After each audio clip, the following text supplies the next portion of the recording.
Hi കൂട്ടുകാരെ, എല്ലാവർക്കും നല്ലൊരു ദിവസം നേരുന്നു.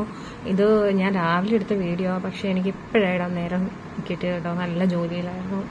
അപ്പോൾ ഇന്ന് 1-ാം തീയതി അല്ലായിരുന്നു, അതുകൊണ്ട് രാവിലെ അമ്പലത്തിൽ പോയി.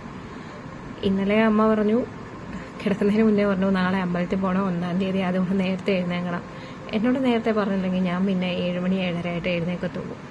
അതുകൊണ്ട് തന്നെ ഇന്നലെ അമ്മ പറഞ്ഞ് ഏർപ്പാടാക്കി പോകണം എന്ന്. അതുകൊണ്ട് രാവിലെ എഴുന്നേറ്റ് രാവിലത്തെ കാപ്പിയുടെ എല്ലാം ഒരുക്കി വെച്ചിട്ട് നേരെ അമ്പലത്തിൽ പോകാനായിട്ട് ഒരുങ്ങി. പിള്ളേരെയും പൊക്കി ഞങ്ങൾ പോകുന്ന വഴിക്കാട്ടോ മയിലിനെ കണ്ടേ. ഇത് ഇവിടെ സ്ഥിരമായിട്ടുള്ള മയിലാട്ടോ. അപ്പം ഞങ്ങൾ മയിലിനെയും കണ്ട് ഇങ്ങനെ പയ്യെ നടന്നു പോകും. പക്ഷെ അമ്മ എപ്പോഴത്തേക്ക് അമ്പലത്തിൽ ചെന്നു. വീടിൻ്റെ അടുത്ത് തന്നെ ഈ അമ്പലം കേട്ടോ. ഞങ്ങളിപ്പോൾ ആദ്യമേ പോകുന്നത് ശിവനമ്പലത്തിലോട്ടാണ്. അതിന് ഞങ്ങൾ അതിൻ്റെ തെക്കേ നടയിൽ കൂടെ കയറി പോകുന്നത് കേട്ടോ. അപ്പം തെക്കേ നടയിലെ ഗേറ്റ് വഴിയാണ് കയറുന്നത്. അപ്പം അമ്മ ഞങ്ങൾ വരുന്നതിന് മുന്നേ അമ്മ അങ്ങ് എത്തിയിട്ടുണ്ട്. ഞങ്ങൾ പയ്യെ നടന്ന് വരികയായിരുന്നു. ഇന്ന് 1-ാം തീയതി ആയിട്ട് കുഴപ്പമില്ലാത്ത ആൾക്കാരും കാര്യങ്ങളൊക്കെ ഉണ്ടായിരുന്നു. പക്ഷേ ഞങ്ങൾ ശകലം താമസിച്ചു. ഞങ്ങളൊരു 8:30 8:45 ആയപ്പോഴത്തേക്ക് അമ്പലത്തിലൂടെ പോയത് തന്നെ. അതായത് എൻ്റെ ചെറിയ മോൾ അമ്പലത്തിൽ വരുന്നില്ല, എനിക്ക് പോകണ്ട, എനിക്ക് കുളിക്കണ്ടെന്നും പറഞ്ഞ് മട്ടി പിടിച്ചിരിക്കുകയായിരുന്നു. പക്ഷെ കുളിച്ചെല്ലാം റെഡിയായി കഴിയുമ്പോഴത്തെ ആൾ ഉഷാറായി കേട്ടോ. കണ്ട, ഇതാണ് സ്ഥിരം പരിപാടി. എവിടെ ചെന്നാലും, വീട്ടിലാണേലും വെളിയിൽ എവിടെ പോയാലും അവൾക്ക് ജമ്പിങ്ങേ ഉള്ളു പരിപാടി. ഇവിടെ ഈ കുരുത്തക്കേട് കണ്ടുകൊണ്ട് നിൽക്കുന്ന അമ്മ പറയുന്ന അപ്പൂപ്പൻ്റെ കൂട്ട് തന്നെ ആണല്ലോ എന്ന്. അതായത് ചേട്ടൻ്റെ അച്ഛൻ്റെ അതേ സ്വഭാവമാണല്ലോ, കുരുപ്പാണല്ലോ എന്നുള്ളൊരു ഡയലോഗ് പഠിച്ച് അവളെ കണ്ടുകൊണ്ട് കേട്ടോ. അപ്പോൾ അമ്മയോട് ഇങ്ങനെ വിശേഷമൊക്കെ പറഞ്ഞുകൊണ്ട് നിൽക്കുകയായിരുന്നു. അമ്മ എന്താ പറയുക, വന്നതിൻ്റെ വിശേഷവും അച്ഛൻ എന്നാ വരുന്നതെന്നും അങ്ങനെയുള്ള കാര്യങ്ങളൊക്കെ ചോദിച്ചുകൊണ്ട് നിൽക്കുകയായിരുന്നു. പിന്നെ പിള്ളേരോട് എന്തോ കുശലമൊക്കെ ചോദിച്ചു. പിന്നെ തിരുമേനി അമ്പലത്തിനകത്ത് വീഡിയോ ഒന്നും എടുക്കാൻ പറ്റില്ല. പിന്നെ തിരുമേനി പ്രസാദമൊക്കെ തന്നു. ഞങ്ങൾ പിന്നെ ചുറ്റമ്പലം തൊഴാനായിട്ട് വെളിയിലോട്ട് ഇറങ്ങി. പിന്നെ നമ്മൾ ഈ അമ്പലത്തിലോട്ട് പോയി കഴിഞ്ഞാൽ 2 ആളുടെയും കൈ പിടിക്കേണ്ട, 2 പേരെ നോക്കേണ്ട ആവശ്യമില്ല. ഒരാൾ മുന്നിലോ ഒരാൾ പുറകിലായിട്ടോ അങ്ങ് നടന്നോളും. പിന്നെ എൻ്റെ ചെറുതിനെ തീരെ നോക്കേണ്ട ആവശ്യമില്ല. അത് ഇങ്ങനെ അങ്ങ് പൊയ്ക്കോളും. അതിനെ അങ്ങ് വിട്ടേച്ചാൽ മതി, യാതൊരു കുഴപ്പമില്ല. പിന്നെ ചില സമയത്ത് അമ്മയെ എടുക്കെന്നും പറഞ്ഞു വരും. പുള്ളിക്കാരി തൊഴുന്ന ഇങ്ങനെ കേട്ടോ. പോയി അങ്ങ് നിൽക്കും, ചാരി അങ്ങ് നിന്ന്. ചിലപ്പം മൂട് തോന്നുവാണെങ്കിൽ ചുറ്റും നടന്നു തൊഴും, ഇല്ലെങ്കിൽ കുറേ നേരം നോക്കി നിൽക്കും. അപ്പോൾ അതിൻ്റെ ഇടയ്ക്ക് എൻ്റെ മോടെ വീഡിയോഗ്രാഫി ആയത്. അവൾ ഫോൺ വാങ്ങിച്ചിട്ടു, അമ്മയെ ഞാൻ എടുത്തു തരാമെന്നും പറഞ്ഞിട്ട് പോയി എടുത്തതായത്. അതിന് പകരമായിട്ട് അവൾ പറഞ്ഞു, ഞാൻ അമ്മയുടെ എടുക്കുവാണെങ്കിൽ അമ്മ എൻ്റെ എടുക്കണമെന്നും പറഞ്ഞിട്ട് അവൾ അതിന് പകരമായിട്ട് അവിടെ എന്നെ കൊണ്ടെടുപ്പിച്ചു.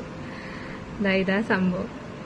അത് പിന്നെ എൻ്റെ ചെറിയ ആൾക്ക് എന്ത് വന്നാലും കുഴപ്പമില്ല. അവൾക്ക് കുറേ ചാടണം, ഓടണം. അമ്പലമാണോ വീടാണോ റോഡാണോ കാടാണോ ഒന്നും നോക്കത്തില്ല. ഭയങ്കര ആക്റ്റീവാണ് പുള്ളിക്കാരി കേട്ടോ. ഇപ്പോൾ ഇനി കുറച്ചുകൂടെ കഴിയുമ്പോൾ എന്താണെന്ന് അറിയത്തില്ല. അപ്പം ഞങ്ങൾ ഈ ശിവനമ്പലത്തിലെ പ്രാർത്ഥനയെല്ലാം കഴിഞ്ഞു തൊഴുത്. ഈ ശിവനമ്പലത്തിൻ്റെ നേരെ ഓപ്പോസിറ്റ് തന്നെ എൻ്റെ ഭർത്താവ് പഠിച്ച സ്കൂൾ കേട്ടോ. ഇത് അങ്ങാടിക്കല് ഗവൺമെന്റ് സ്കൂളാട്ടോ.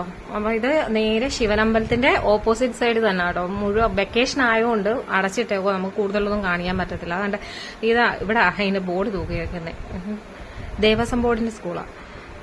അതിന്റെ പേരങ്ങനെ കേട്ടോ. ദേവസ്വം ബോർഡിന്റെ ആണോന്ന് ചോദിച്ചു കഴിഞ്ഞാൽ എനിക്കറിയില്ല, അതിന്റെ പേരങ്ങനെ. പിന്നെ ഞങ്ങൾ നേരെ പോയത് ഗണപതി അമ്പലത്തിലോട്ട് തന്നെ.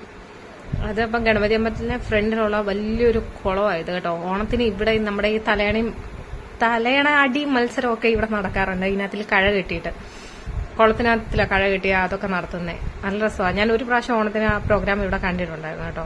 ഇതിപ്പം ഞങ്ങളുടെ വീടിന്റെ 3 ചുറ്റും അമ്പലമാണ്. ഞാൻ ബാക്കിയുള്ള അമ്പലം കാണിക്കാം. ഇപ്പൊ ശിവനമ്പലം കഴിഞ്ഞു, ഇതിപ്പം ഗണപതി അമ്പലം. നമുക്ക് ഗണപതി അമ്പലത്തിന്റെ നേരെ നിന്ന് നമുക്ക് വീഡിയോ ഒന്നും എടുക്കാൻ പറ്റില്ല. അപ്പം തിരുമേനി നേരത്തെ ഇങ്ങനൊന്ന് പറഞ്ഞായിരുന്നു, വീഡിയോ എടുക്കല് അമ്പലത്തിന്റെ നേരെ നിന്ന്. അപ്പൊ പിന്നെ അവിടുത്തെ വഴിപാടും കാര്യങ്ങളും എല്ലാം കഴിഞ്ഞ് ഞങ്ങൾ നേരെ ഇറങ്ങിയിട്ട് ഇനി ഞങ്ങൾ പോകുന്നത് വിഷ്ണുവിന്റെ അമ്പലത്തിലും ശാസ്താവിന്റെ അമ്പലത്തിലും. അപ്പം ഇതാണ് അവിടുത്തെ എൻട്രൻസ്, മാമ്പിലാവിൽ ശ്രീ ശാസ്താ ക്ഷേത്രം. അപ്പൊ ഇത് അമ്മ, എന്റെ മൂത്താള് അവിടെ ഐസ്ക്രീം വേണമെന്ന് പറഞ്ഞ് വഴക്കിട്ട് അവിടെ നിന്നു. അതിന് അമ്മ വഴക്ക് പറഞ്ഞ് കയറിക്കുക. അപ്പം അമ്മ ഇപ്പം നമ്മളിപ്പം ആദ്യമേ വന്നത് ശാസ്താവിന്റെ അമ്പലത്തിലോട്ട്. പക്ഷെ അവിടെ തൊഴുന്നതിന് മുന്നേ നമ്മൾ കൃഷ്ണന്റെ അമ്പലത്തിലോട്ട് പോയി, വിഷ്ണുവിന്റെ അമ്പലം. പക്ഷെ അതവിടെ അടച്ചിട്ടേക്കാം. ഇന്ന് വ്യാഴാഴ്ചയല്ലേ. അപ്പം വ്യാഴാഴ്ച അവിടെ വൈകുന്നേരം തുറന്നിട്ടേ പൂജയുള്ളൂ. അപ്പോൾ അമ്മ ഈ 1-ാം തീയതി ആയതുകൊണ്ട് എല്ലായിടത്തും കൊടുക്കാനായിട്ട് എണ്ണ കൊണ്ടുവന്നു. അതുകൊണ്ട് അമ്മ തന്നെ അങ്ങോട്ട് പോയി അത് തുറന്ന് അമ്മ അകത്ത് വെച്ചിട്ട് വരും. നടയൊന്നും തുറന്നിട്ടില്ല, അവിടെ ആൾക്കാരും ഇല്ലാതാനും. വൈകുന്നേരം തുറന്നിട്ട് പൂജയുള്ള അവിടെ. അപ്പം ഞങ്ങളും ജസ്റ്റ് അമ്മയുടെ പുറകിന് ഇങ്ങനെ പോയി കാണാനായിട്ട് അമ്മ ഗേറ്റ് തുറന്നകത്ത് എന്നെ വെക്കാൻ പോവാൻ. അപ്പം എന്നെ ചെറുതും അമ്മൂമ്മയെന്നും പറഞ്ഞു ഓടി പുറകിന് ചാടി. അടച്ചിട്ടേക്ക. അമ്മ പോയി എണ്ണ വെച്ചു. അപ്പോഴത്തേക്ക് എന്റെ ചെറുതും ചാടി അമ്മൂമ്മയുടെ പുറകിന് ചാടി കയറി. പിന്നെ അവളെ വിളിച്ചിറക്കിയതാ കയറി പോവാ.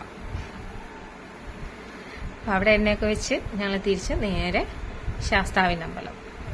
അപ്പം ഞങ്ങളുടെ വീടിന് ചുറ്റും തന്നെ 4 അമ്പലങ്ങളുണ്ട്. ഒന്ന് ശിവന്റെയും പാർവതിയുടെയും അമ്പലം. അതിന്റെ ലൈവ് വീഡിയോ ആയിരുന്നു ഞാൻ കഴിഞ്ഞ ദിവസമായിട്ട്. അവിടുത്തെ ഉത്സവമായിരുന്നു കേട്ടോ. പിന്നെ നമ്മുടെ ഗണപതി അമ്പലം, പിന്നെ ശാസ്താവിന്റെ അമ്പലം, വിഷ്ണു അമ്പലം. ഇത്രയാണ് അപ്പം ഞങ്ങളുടെ വിശേഷങ്ങൾ ഇന്നത്തെ.